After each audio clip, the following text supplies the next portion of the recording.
Un point d'écart seulement entre Clermont 16e et Nantes 15e, deux formations qui n'ont toujours pas gagné cette saison. Clermont va jouer avec Rachani, Cham et Kiei. Nantes avec Marquinhos, Ganago et Simon titulaires.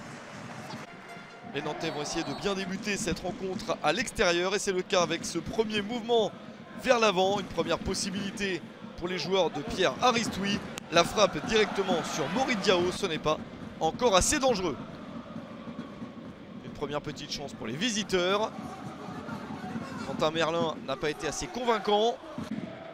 Les Clermontois ne parviennent pas à prendre le jeu à leur compte. Alors Nantes continue avec ce ballon dans la surface, puis cette frappe directement sur Diaw, la reprise. Les défenseurs dégagent comme ils peuvent, notamment Neto Borges ici. Les Canaries n'en ont pas terminé avec cette action, mais ça passe au-dessus. Tentative complètement ratée de Ronel Pierre-Gabriel. C'était surtout la première séquence la plus dangereuse. Ça manque encore terriblement de précision pour espérer voir un but.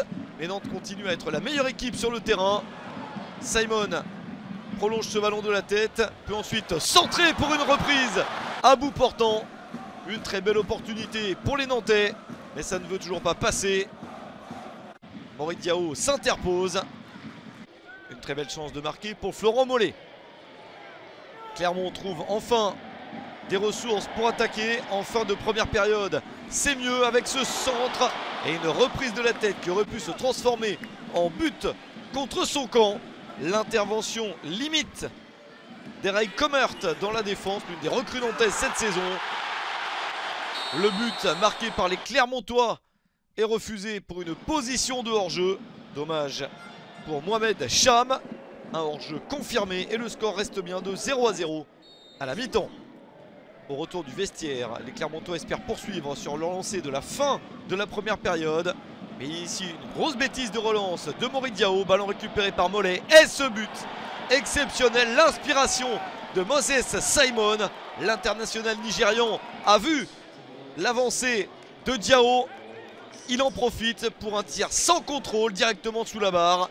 Superbe réalisation de Moses Simon dès le retour du vestiaire à la 48e minute. C'est son premier but de la saison. Nantes prend un avantage plutôt mérité sur l'ensemble de la partie, mais il reste du temps et Clermont peut revenir notamment sur ce coup franc bien sauvé par Rémi Descamps. Le ballon arrivait sous la barre.